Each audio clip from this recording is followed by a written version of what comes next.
Hello everyone, this is Shivam here and आज की इस वीडियो में हम बात करने वाले हैं केमिकल बॉन्डिंग के बारे में। तो देखिए, हम ऑलरेडी केमिकल बॉन्डिंग के अंदर काफ़ी छोटे छोटे लेकिन काफ़ी इंपॉर्टेंट कंसेप्ट जो है वो खत्म कर चुके हैं, जो कि आने वाली वीडियोस के अंदर हमें काफ़ी हेल्प देने वाले हैं। जिसके अंदर हमने स्टार्टिंग ये की थी कि मेरे पास जो एटम्स होते हैं वो आखिरकार बॉन्ड क्यों बनाते हैं, दूसरे एटम के साथ कंबाइन क्यों करते हैं। उसके बाद हमने बात की थी कि वैलेंस क्या होते हैं, वैलेंस शेल इलेक्ट्रॉन क्या होते हैं एंड कोवैलेंसी क्या होती है। किन केसेस के अंदर मेरे पास एटम जो है वो अपनी डिजायर्ड वैलेंसी से ज्यादा नंबर ऑफ बॉन्ड बना सकता है, यानी कि एक्सपेंशन ऑफ ऑक्टेट हमें किन केसेस के अंदर देखने को मिलता है। उसके बाद हमने बात की थी डिफरेंट थ्योरीज को लेके, जो कि हमें हेल्प करते हैं ये जानने में कि बॉन्ड आखिरकार बन क्यों रहे हैं और कोवलेंट बॉन्ड क्या होता है। ठीक है, जिसके अंदर हमने बात की थी लेविश थ्योरी को लेके, सिडविक थ्योरी को लेके and Sajjan singlet electron theory को लेके। देन हमने बात की थी ऑर्बिटल्स को लेके कि डिफरेंट टाइप के ऑर्बिटल्स क्या होते हैं एंड उन ऑर्बिटल्स की क्या प्रॉपर्टीज हमें देखने को मिलती है एंड वो किस तरीके से आपस में कंबाइन करके sigma bond, pi bond and delta bond etcetera हमारे पास बना के हमें देते हैं। तो ये one of the most important concept था, क्योंकि जो ऑर्बिटल का कंसेप्ट मैंने आपको बताया था वो आने वाली पूरी केमिस्ट्री में हमारे पास अब यूज होने वाली है, क्योंकि पूरी की पूरी मॉडर्न अप्रोच जो है जो हमें पढ़नी है वो कंप्लीटली ऑर्बिटल्स ओवरलैपिंग को लेके ही बेस्ड है। तो वो वीडियो जरूर देख लेना, नहीं देखिए तो उसका लिंक मैं आपको डिस्क्रिप्शन बॉक्स में दे दूंगा, ताकि आपको ऑर्बिटल्स की ओवरलैपिंग करनी आ जाए, ताकि जब मैं नेक्स्ट वीडियो बनाऊं और जब मैं उन चीजों को लेके पढ़ाऊं तो आपको यूं ना लगे कि यार ये कैसे हो रहा है या फिर ये क्यों हो रहा है। राइट, तो चलिए स्टार्ट करते हैं। सबसे पहली जो हमारे पास थ्योरी है मॉडर्न अप्रोच को लेके वो है वेस्पर थ्योरी। वेस्पर थ्योरी का मतलब क्या है? देखिए, वेस्पर थ्योरी का मतलब है मेरे पास valence shell electron pair repulsion theory. Valence shell electron pair repulsion theory. Right, तो मेरे पास वेस्पर थ्योरी का मतलब है valence shell electron pair repulsion theory. तो देखिए, पहले मैं आपको बता देता हूं कि वेस्पर थ्योरी का हम थोड़ा सा बेसिक जानेंगे, क्या है, क्यों है, क्या बताती है। उसके बाद एक one of the most important application है वेस्पर थ्योरी की, that is calculation of bond angle. कि मेरे पास 3 डिफरेंट या 4 डिफरेंट स्पीसीज गिवन है एंड हमें उनके अंदर कंपेयर करना है कि कहां पर बॉन्ड एंगल ज्यादा देखने को मिलेगा, कहां पर बॉन्ड एंगल कम देखने को मिलेगा। एंड ये one of the most important question रहता है किसी भी कॉम्पिटिटिव लेवल एग्जाम के लिए, क्योंकि वहां पर केमिकल बॉन्डिंग से इस टॉपिक से क्वेश्चन उठ के आना बहुत कॉमन सी बात है कि यहां पे मुझे कंपेयर करके बताओ कि किसका बॉन्ड एंगल ज्यादा है, किसका बॉन्ड एंगल कम है। तो चलिए स्टार्ट करते हैं सबसे पहले कि वेस्पर थ्योरी क्या कहती है। तो देखिए, वेस्पर थ्योरी सिर्फ और सिर्फ हमें यह बताती है कि मेरे पास जब 2 या 3 एटम कंबाइन करके मॉलिक्यूलर कंपाउंड बना रहे हैं तो वो मॉलिक्यूलर कंपाउंड जो है स्पेस में किस शेप के अंदर एग्जिस्ट करेगा।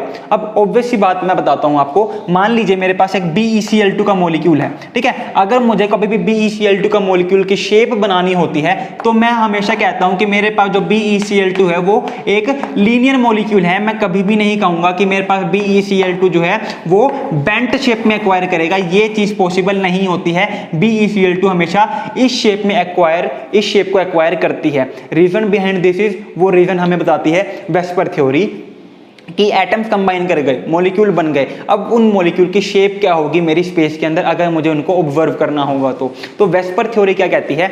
वेस्पर थ्योरी ये कहती है कि जो एटम मेरे पास प्रेजेंट है उसके जो वैलेंस शेल के अंदर जो इलेक्ट्रॉन पेयर हैं, जो मेरे पास एटम है मॉलिक्यूल के अंदर, उनके जो वैलेंस इलेक्ट्रॉन है वो आपस में रिपल्शन करते हैं। ठीक है, अब वो valence electron as a lone pair भी प्रेजेंट हो सकते हैं, एज अ बॉन्ड पेयर भी प्रेजेंट हो सकते हैं। ठीक है, अब ये लोन पेयर और बॉन्ड पेयर आपस में क्या करते हैं? एक दूसरे को रिपेल करते हैं एंड रिपल्शन हमेशा क्या देती है? हमें इनस्टेबिलिटी देती है। ठीक है, यानी कि जितनी ज्यादा रिपल्शन उतनी ही कम stability. Repulsion is inversely proportional to stability and due to this मेरे पास कोई भी एक मॉलिक्यूल, कोई भी एक कंपाउंड ट्राई करता है कि वो स्पेस में इस तरीके से अरेंज हो जाए कि उनके बीच में जो रिपल्शन लग रहा है, चाहे वो लोन पेयर बॉन्ड पेयर के बीच में हो, लोन पेयर के बीच में हो, चाहे बॉन्ड पेयर के बीच में हो, तो वो रिपल्शन मिनिमम हो जाए। और रिपल्शन मिनिमम होगा तो स्टेबिलिटी मैक्सिमम मुझे देखने को मिल जाएगी एंड आपको अभी कुछ भी बात पल्ले नहीं पड़ी होगी। तो चलिए एग्जांपल लिया हुआ है BeCl2 का, इसको देखते हैं।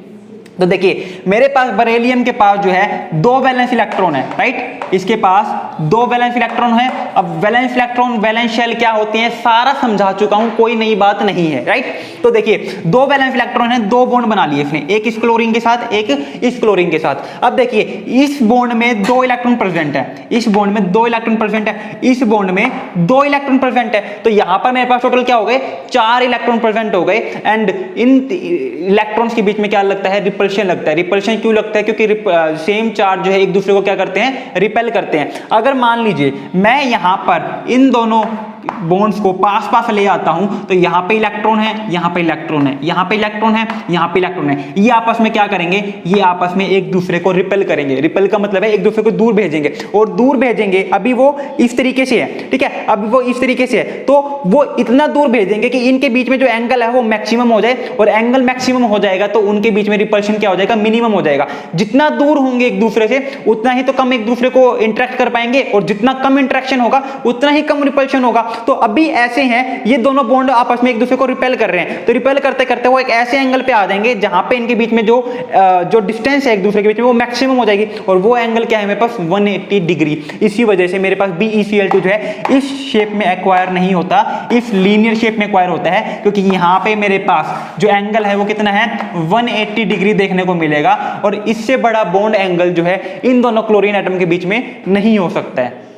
तो इसी चीज को डिफाइन करते हैं मेरे पास वेस्पर कि किस तरीके से मेरे पास जो रिपल्शन है वो रिस्पॉन्सिबल होता है किसी भी मॉलिक्यूल की एक पर्टिकुलर शेप एक्वायर करने के लिए। ठीक है, सबको समझ में आ रही है? जिसको समझ में ना आए वो कमेंट सेक्शन में कमेंट कर देना ताकि डाउट्स क्लियर कर सकूं मैं उनके। ठीक है, अब बात करते हैं मेरे पास कि रिपल्शन तो ठीक है, अभी रिपल्शन का ऑर्डर क्या होगा कि लोन पेयर के बीच में रिपल्शन ज्यादा होता है या लोन पेयर बॉन्ड पेयर के बीच में रिपल्शन ज्यादा होता है। तो इस चीज को जानने के लिए मेरे पास एक ऑर्डर है, तो वो ऑर्डर क्या कहता है कि लोन पेयर जो है मेरे पास लोन पेयर के बीच में जो है रिपल्शन सबसे ज्यादा होता है। उसके बाद मेरे पास बॉन्ड पेयर के बीच में लोन पेयर के बीच में सेकंड नंबर पे ज्यादा रिपल्शन होता है, और सबसे कम रिपल्शन होता है मेरे पास बॉन्ड पेयर के बीच में। तो पहले मैं आपको ये ऑर्डर एक्सप्लेन कर देता हूं कि ऐसा क्यों। तो देखिए मेरे पास अगर लोन पेयर प्रेजेंट होगा तो लोन पेयर में जो इलेक्ट्रॉन है वो कंप्लीटली एक्सपोज होते हैं, फ्री टू मूव होते हैं, तो वो रिपल्शन एक दूसरे को ज्यादा लगा सकते हैं as compared to bond pair. क्यों? क्योंकि बॉन्ड है मेरे पास, एक बॉन्ड के अंदर इलेक्ट्रॉन जो है दो न्यूक्लियस के बीच में ए और बी एटम के बीच में बॉन्ड बना हुआ है, इनके बीच में दो इलेक्ट्रॉन है, क्योंकि दो इलेक्ट्रॉन मिलकर ही तो एक बॉन्ड बनाते हैं ना। तो ये दो इलेक्ट्रॉन जो है वो इस बॉन्ड में इस लाइन में जो है रेस्ट्रिक्ट है, क्योंकि एक इसका न्यूक्लियस और एक इस एटम का न्यूक्लियस इसको यहां पर बांध के रख रहा है, और इसी वजह से ये फ्री टू मूव नहीं होते हैं, ये फ्री टू इंटरेक्ट नहीं होते हैं इतना ज्यादा, जिसकी वजह से ये जो है दूसरे बॉन्ड पेयर को कम रिपल्शन लगाते हैं। और इसी वजह से हमने क्या कहा कि लोन पेयर के बीच में रिपल्शन ज्यादा होता है, और सबसे कम रिपल्शन किसमें होता है, बॉन्ड पेयर के बीच में। और ये मेरे पास इंटरमीडिएट स्टेट हो ही गई कि मेरे पास एक बॉन्ड पेयर है एक लोन पेयर है, तो इनके रिपल्शन जो है हमें बीच में देखने को मिलता है। अब मैं अगर आपको एक बात बताऊं ना, तो मेरे पास मैं ये कह सकता हूं एक जगह पर एक एक्सेप्शनल केस है जिसके बारे में कोई भी नहीं बताता है, कहीं पर भी बुक में नहीं देखने को मिलेगा, और आप शायद इस एक्सेप्शन केस को देखने के बाद कह दोगे कि सर आप तो गलत पढ़ा रहे हो, हमें आपसे पढ़ना ही नहीं है। और वो केस क्या है, मेरे पास एक ऐसा केस है जिसमें बॉन्ड पेयर का जो रिपल्शन है, जो बॉन्ड पेयर का रिपल्शन है वो ज्यादा हो जाता है लोन पेयर के रिपल्शन से। जो बॉन्ड पेयर का जो रिपल्शन है वो ज्यादा हो जाएगा लोन पेयर के रिपल्शन से। और आप कहोगे सर आप तो पगला गए हो, ये क्या पढ़ा रहे हो? अरे मैं पढ़ा रहा हूं, मैं आपको बता रहा हूं, एक बड़ा प्लेटफॉर्म है ये, कुछ गलत थोड़ा ना पढ़ाऊंगा, मैंने खुद पढ़ा हुआ है, खुद देखा हुआ है, खुद ऑब्जर्व किया हुआ है, तभी तो समझा रहा हूं ना मैं आपको। बात तो सुनो वीडियो बंद करने से पहले। तो देखिए बॉन्ड पेयर का रिपल्शन, देखिए repulsion is completely based on number of electrons present in a molecule, right. जितने ज्यादा नंबर ऑफ इलेक्ट्रॉन्स प्रेजेंट होंगे उतना ही ज्यादा रिपल्शन मुझे देखने को मिलेगा। अब मैं कह रहा हूं कि लोन पेयर के बीच में ज्यादा रिपल्शन होता है as compared to bond pair, right. यहां पे कोई डाउट नहीं है, यहां पे तो आपने सबने पढ़ा हुआ है, सबने देखा हुआ है, इसलिए आप कहोगे कि हाँ ये बात सही है, लेकिन ये बात किसी ने बताई नहीं हुई तो आपको इस पे डाउट होगा। तो इस चीज को मैं क्लेरिफाई कर देता हूं। ये जो केस है ना, ये केस तब अप्लाई होता है जब मेरे पास सेम नंबर ऑफ इलेक्ट्रॉन हो, जब मेरे पास सेम नंबर ऑफ इलेक्ट्रॉन देखने को मिले। ठीक है, एग्जांपल के तौर पे मेरे पास लोन पेयर है, एक लोन पेयर दो इलेक्ट्रॉन से मिलकर बनता है, तो लोन पेयर और लोन पेयर के रिपल्शन में कितने इलेक्ट्रॉन इन्वॉल्व हो गए? 4 इलेक्ट्रॉन इन्वॉल्व हो गए। यहां पे मेरे पास 4 इलेक्ट्रॉन इन्वॉल्व हो गए। बॉन्ड पेयर में मैं अगर डबल बॉन्ड लूं, अगर मैं डबल बॉन्ड लेता हूं तो यहां पे मेरे पास कितने इलेक्ट्रॉन हो जाएंगे? एक डबल बॉन्ड में मेरे पास 4 इलेक्ट्रॉन है, तो यहां पर मेरे पास 4 इलेक्ट्रॉन का रिपल्शन देखने को मिल रहा है। ठीक है, अब यहां पे भी 4 इलेक्ट्रॉन है, यहां पर भी 4 इलेक्ट्रॉन है मेरे पास, तो यहां पर मेरे पास जो है मैं कह सकता हूं कि हाँ, ये तो मेरे पास जो बॉन्ड है उसके इलेक्ट्रॉन जो है रेस्ट्रिक्टेड है दो न्यूक्लियस के बीच में, जबकि ये इलेक्ट्रॉन जो है वो फ्री है, जिसकी वजह से इनका रिपल्शन ज्यादा होगा। लेकिन अगर मैंने ले लिया ट्रिपल बॉन्ड, तो ट्रिपल बॉन्ड के केस में क्या होगा? मेरे पास ट्रिपल बॉन्ड में जो है 6 इलेक्ट्रॉन देखने को मिलते हैं, ट्रिपल बॉन्ड में 6 इलेक्ट्रॉन देखने को मिलते हैं, एंड जो रिपल्शन है वो कंप्लीटली बेस्ड होता है number of electron present in a central atom. ठीक है, तो अब जब 6 इलेक्ट्रॉन प्रेजेंट है, ज्यादा मेरे पास इलेक्ट्रॉन प्रेजेंट है, तो ये ज्यादा रिपल्शन करेगा दूसरे बॉन्ड पेयर को, और इसी वजह से ये बात हमेशा याद रखना, बॉन्ड पेयर का रिपल्शन अगर मुझे ज्यादा करना है as compared to lone pair, तो ये चीज पॉसिबल है। और ये किस केस में पॉसिबल है? कि अगर मेरे पास जो बॉन्ड बन रहा है उनमें से एक बॉन्ड है ट्रिपल बॉन्ड हो, जिनमें से एक बॉन्ड जो है वो ट्रिपल बॉन्ड हो, एंड इसकी एप्लीकेशन जो है हम फाइंडिंग ऑफ बॉन्ड एंगल के अंदर देखेंगे कि जब हमें 3-4 स्पीशीज का बॉन्ड एंगल कंपेयर करना होगा, तो इस चीज को भी एक बार याद रखो। जब इसकी एप्लीकेशन समझाऊंगा मैं, बस 10 मिनट के अंदर समझा दूंगा, तब वहां पे आपको समझ में आ जाएगा कि हाँ, इसका क्या इंपॉर्टेंस हमें देखने को मिलेगा। राइट, तो ये था मेरे पास रिपल्शन का केस। अब हम बात करते हैं कि मॉलिक्यूल्स जो हैं वो किस तरीके से शेप एक्वायर करते हैं। BeCl2 का हमने एग्जांपल देख लिया। राइट, अब मेरे पास क्या है? एक मॉलिक्यूल मान लीजिए BH3 है, मेरे पास एक मॉलिक्यूल है BH3 है, जिसमें मेरे पास बोरोन जो है इसके पास 3 वैलेंस इलेक्ट्रॉन होते हैं, और ये तीनों वैलेंस इलेक्ट्रॉन जो है 3 बॉन्ड बनाने में बिजी हो गए। तो ये जो है अब मेरे पास यहाँ पर जो रिपल्शन है वो सारा का सारा किसके बीच में लगेगा? बॉन्ड पेयर के बीच में लगेगा, क्योंकि सेंट्रल एटम के पास कोई लोन पेयर तो प्रेजेंट है ही नहीं, तो बॉन्ड पेयर के बीच में रिपल्शन जो है वो कम तो होता ही है, ऑब्वियस सी बात है। अब इनके बीच में एंगल किस तरीके का हमें देखने को मिलेगा? एंगल देखो, टोटल मेरे पास सर्कल जो होता है वो कितने का होता है? मेरे पास 360 डिग्री का होता है। टोटल सर्कल मेरे पास 360 डिग्री का होता है। 3 एटम प्रेजेंट है, 3 बॉन्ड प्रेजेंट है, तो वो आपस में इक्वली डिस्ट्रीब्यूट कर लेंगे एंगल, और वो एंगल क्या निकल के आता है मेरे पास? 120 डिग्री एंड 120 डिग्री। अगर मैं किसी भी तरीके से मान लो एक एंगल 120 से बड़ा कर दूं और एक एंगल मेरे पास 120 से छोटा कर दूं, तो क्या देखने को मिलेगा? मुझे देखने को ये मिलेगा, मान लो ये मैंने 150 डिग्री कर दिया, ये मैंने क्या कर दिया? 150 डिग्री कर दिया, तो यहां पे मेरे पास ये क्या हो जाएगा? मान लो 105 डिग्री, ये मेरे पास क्या हो जाएगा? 105 डिग्री, तभी कंपनसेट होगा। अब इनके बीच में जो एंगल है वो क्या हो गया? कम हो गया। इनके बीच में एंगल क्या हो गया? कम हो गया। एंगल कम हो गया अगर इनके बीच में, तो इनके बीच में रिपल्शन जो है वो इंक्रीज हो जाएगा, और जैसे जैसे रिपल्शन इंक्रीज होगा तो ये जो है इसको फाइनली इस स्टेट में अपने आप ऑब्वियसली लेके आ जाएगा, क्योंकि ये वो स्टेट है जहां पर एंगल मैक्सिमम है, रिपल्शन मिनिमम है। तो यहां पे मेरे पास क्या होगा? ये बॉन्ड इस बॉन्ड के ऊपर रिपल्शन लगा देगा, रिपल्शन लगाते ही ये क्या हो जाएगा? एक दूसरे से दूर चले जाएंगे, और जैसे ही दूर चले जाएंगे तो ये मेरे पास स्टेट अपने आप ही एक्वायर मुझे देखने को मिल जाएगी। राइट, तो चलो अब मैं आपसे बात करता हूं, ये तो इसी तरीके से चलता रहेगा। अब हम एक बात करते हैं लोन पेयर बॉन्ड पेयर वाले एग्जांपल को लेके। मान लीजिए मेरे पास एक अमोनिया का मॉलिक्यूल है, मेरे पास क्या है? एक अमोनिया का मॉलिक्यूल है। तो नाइट्रोजन के पास 5 वैलेंस इलेक्ट्रॉन होते हैं, 5 वैलेंस इलेक्ट्रॉन में 3 तो मेरे पास बॉन्ड बन गए, एक मेरे पास क्या बच गया? यानी कि लोन पेयर बच गया। तो मेरे पास क्या मैं इसको यू बना दूं? क्या मैं इसको यू बना दूं टेट्राहेड्रल शेप में? जी हां, जो मेरे पास जो लोन पेयर है उसको हमेशा अकेला रखना, दूर रखना। क्यों? क्योंकि यहां पर देखो होगा क्या कि अगर ये लोन पेयर इनके बीच में आ जाएगा तो यहां पे रिपल्शन ज्यादा हो जाएगा। मान लो मैं इसको क्या करता हूं, मैं यहां पे इसको लोन पेयर को यूं लगा देता हूं, ठीक है, मैंने इस लोन पेयर को यहां पे लगा दिया। अब मुझे पता है लोन पेयर और बॉन्ड पेयर के बीच में रिपल्शन ज्यादा होता है, तो lone as compared to bond pair ये रिपल्शन जो है इस बॉन्ड का इस बॉन्ड के ऊपर रिपल्शन जो है, मान लो इस रिपल्शन को मैंने कह दिया ए, और इस लोन पेयर का इसके ऊपर जो रिपल्शन है इसको इस हाइड्रोजन के ऊपर उसको मैंने कहते हैं बी। मुझे पता है लोन पेयर बॉन्ड पेयर के बीच में ज्यादा रिपल्शन होता है as compared to bond pair, तो मेरे पास यानी कि बी जो है वो ज्यादा होगा एज कंपेयर टू ए, जिसकी वजह से ये जो है इसको दूर खिसका देगा, और दूर खिसका के ये क्या करेगा? इसको इसको जो है यहाँ पे ले आएगा, इसको जो है, और इसको भी इसी तरीके से क्या कर देगा, यहाँ पर ले आएगा। तो यहाँ पर ले आएगा तो मेरे पास क्या बन जाएगा, ये वाला मॉलिक्यूल बन जाएगा, क्योंकि लोन पेयर और बॉन्ड पेयर के बीच में ज्यादा रिपल्शन होता है as compared to bond pair के बीच में। तो यानी कि बॉन्ड पेयर वाले मॉलिक्यूल जो है वो रिपल्शन करने वाले मॉलिक्यूल पास पास रह सकते हैं, लेकिन लोन पेयर बॉन्ड पेयर के वाला जो रिपल्शन है वो ज्यादा होने की वजह से ये दूर ही रहेंगे। तो यानी कि ये वाला जो एंगल है, ये वाला जो एंगल है अल्फा, ये ज्यादा होगा, और ये वाला जो एंगल है बीटा, ये कम होगा। क्यों? क्योंकि इनके बीच में रिपल्शन ज्यादा है, इनके बीच में रिपल्शन कम है। इसी वजह से मेरे पास अमोनिया जो है ये वाली एक पर्टिकुलर शेप एक्वायर करता है, ये वाली एक्वायर नहीं करता है। क्योंकि जैसे ही मैंने अमोनिया की ये वाली शेप लेके आया मैं, ठीक है, जैसे ही मैंने इसकी ये वाली शेप ले दी तो इनके बीच में रिपल्शन ज्यादा होगा। ये लोन पेयर इस हाइड्रोजन को जाएगा तो खिसक यहां से, तो ये खिसक के यहां पे चला जाएगा, क्योंकि इस हाइड्रोजन को यहां पर आने पे रिपल्शन जो है कम फील हो रहा है। और इसी तरीके से ये वाला हाइड्रोजन को भी ये लोन पे क्या कर देगा, खिसका देगा, और यहां पे मेरे पास ये देखने को मिल जाएगा। और इसी तरीके से हमारे पास जितने भी मॉलिक्यूल्स हैं वो सारे के सारे एक पर्टिकुलर शेप एक्वायर करते हैं। और वो शेप क्या है, वो कंप्लीटली हम हाइब्रिडाइजेशन के अंदर पढ़ेंगे कि स्ट्रक्चर क्या होते हैं, ज्योमेट्री क्या होती है, शेप क्या होती है। VSEPR theory is all about giving you a complete idea कि ये चीज देखने को हमें क्यों मिलती है, राइट। अब हम बात करते हैं वेस्पर थ्योरी के मोस्ट इंपोर्टेंट एप्लीकेशन को लेके, कि मेरे पास अगर मुझे 3-4 डिफरेंट स्पीशीज के अंदर बॉन्ड एंगल कंपेयर करना पड़ जाए तो मैं किस तरीके से वो बॉन्ड एंगल कंपेयर करूंगा। तो मान लीजिए मेरे पास एक मॉलिक्यूल है CH4, एक मॉलिक्यूल है मेरे पास अमोनिया, एक मॉलिक्यूल है मेरे पास H2O।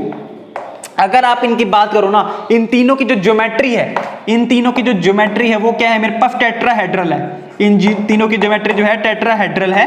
क्यों? क्योंकि इन सबका जो स्टीरिक नंबर है वो क्या है, मेरे पास 4 है। अभी बेशक आपको समझ में नहीं आएगी, एक बार जान लो कि इनकी ज्योमेट्री टेट्राहेड्रल है, स्टीरिक नंबर 4 है, क्योंकि जब हम हाइब्रिडाइजेशन पढ़ेंगे तो वहां पे कंप्लीटली इस चीज को डिफाइन करने वाले हैं, राइट। ठीक है, अब देखिए अगर मैं बात करूं तो यहां पर मेरे पास क्या होगा, CH4 है, तो इसका इस तरीके का स्ट्रक्चर हमें देखने को मिल जाएगा। ठीक है, बॉन्ड पेयर है, सबका एंगल कितना है मेरे पास 109 डिग्री 28 मिनट, 109 डिग्री 28 मिनट। वहीं अगर मैं अमोनिया की बात करता हूं तो अमोनिया के अंदर मेरे पास 3 बॉन्ड पेयर तो हैं, अमोनिया के अंदर मेरे पास 3 बॉन्ड पेयर तो हैं, लेकिन एक लोन पेयर भी प्रेजेंट है। ठीक है, अब यहाँ पे हमें बॉन्ड एंगल कंपेयर करना है, बॉन्ड एंगल कंपेयर करना है तो मेरे पास मान लीजिए हमें बॉन्ड करना है, कंपेयर करना है 2 हाइड्रोजन के बीच में जो एंगल है, इसको अल्फा कह दिया, इसको मैंने अल्फा कहा, इसको मैंने मान लीजिए बीटा कह दिया, इसको मैंने बॉन्ड एंगल को मैंने बीटा कह दिया। और मेरे पास H2O है, H2O का जो बॉन्ड एंगल है इसको मैंने गामा कह दिया, H2O का जो बॉन्ड एंगल है इसको मैंने गामा कह दिया, ये जो बॉन्ड एंगल है गामा कह दिया। अब हमें कहा हुआ है कि इन तीनों बॉन्ड एंगल को कंपेयर करो कि अल्फा ज्यादा होगा, बीटा ज्यादा होगा या गामा ज्यादा होगा, इनको इंक्रीजिंग ऑर्डर ऑफ या decreasing order of bond angle के अंदर अरेंज करो। तो देखो यहां पर मेरे पास जो रिपल्शन है, यहां पर मेरे पास जो रिपल्शन है सारे के सारे किसके बीच में है, बॉन्ड पेयर के बीच में रिपल्शन हो रहे हैं। यहां पर सारे के सारे क्या है, बॉन्ड पेयर के बीच में रिपल्शन है। तो यहां पे मेरे पास सारे एंगल जो है 109 डिग्री 28 मिनट है। हमेशा सेम स्टीरिक नंबर वाले केसेस के अंदर ही हम बॉन्ड एंगल कंपेयर करते हैं, 2 डिफरेंट स्टीरिक नंबर वाले केसेस में बॉन्ड एंगल कंपेयर नहीं करते हैं। और अगर आपको बॉन्ड एंगल कंपेयर करना है तो एक बात हमेशा याद रखना, वो स्पीशीज एक पर्टिकुलर स्टीरिक नंबर के अंदर, वो स्पीशीज जिसके अंदर सारे के सारे बॉन्ड पेयर प्रेजेंट है ना, जिसके अंदर सारे के सारे बॉन्ड पेयर प्रेजेंट है, उसको आइडियल मान के चलो, क्योंकि वहां पर मेरे पास मैक्सिमम बॉन्ड एंगल हमेशा देखने को मिलेगा।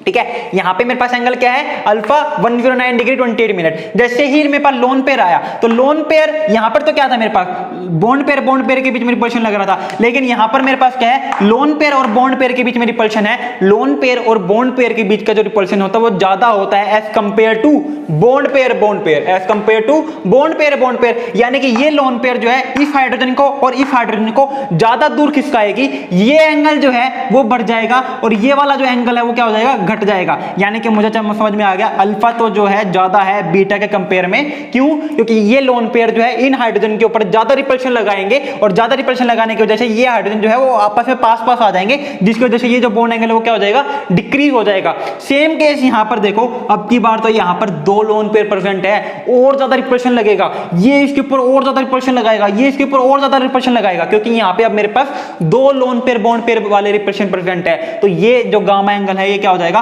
और घट जाएगा, क्योंकि ये और पास पास आ जाएंगे। पहले मेरे पास टेट्राहेड्रल के अंदर ये थे, अब मेरे पास एक लोन पेयर आ गया, लोन पेयर ने इन दोनों के ऊपर रिपल्शन लगा दिया, पास आ गए। अब मेरे पास 2 लोन पेयर आ गए, तो ये और पास पास आ जाएंगे, तो यहां पे मेरे पास जो गामा एंगल है वो क्या हो जाएगा, और ज्यादा घट जाएगा। तो ये अल्फा बीटा गामा का ये ऑर्डर मुझे देखने को मिलेगा, और ये मोस्ट इंपॉर्टेंट क्वेश्चन रहता है मेरे पास। और इसी के ऊपर सीरीज नंबर 4 के ऊपर ही जनरली हमारे पास क्वेश्चन पूछा जाता है कि बताओ बॉन्ड एंगल का ऑर्डर क्या होगा। ठीक है, तो ये था मेरे पास आज का कंसेप्ट, जिसके अंदर हमने बात की वेस्पर थ्योरी क्या होती है, एक मॉलिक्यूल जो है वो स्पेस के अंदर एक पर्टिकुलर शेप एक्वायर क्यों करता है, और मेरे पास कंसेप्ट ऑफ बॉन्ड एंगल। ठीक है, आई होप वीडियो अच्छी लगी होगी। कोई भी डाउट हो कमेंट सेक्शन में कमेंट कर देना। इंस्टाग्राम का लिंक डिस्क्रिप्शन बॉक्स में दे दूंगा, वहां पे मैसेज ड्रॉप आउट कर सकते हो, या फिर टेलीग्राम का छोटा सा चैनल बनाया हुआ है, उसको ज्वाइन करके अपनी जो भी क्वेरीज हो वहां पे मुझसे शेयर कर सकते हो। So thank you very much, have a good day.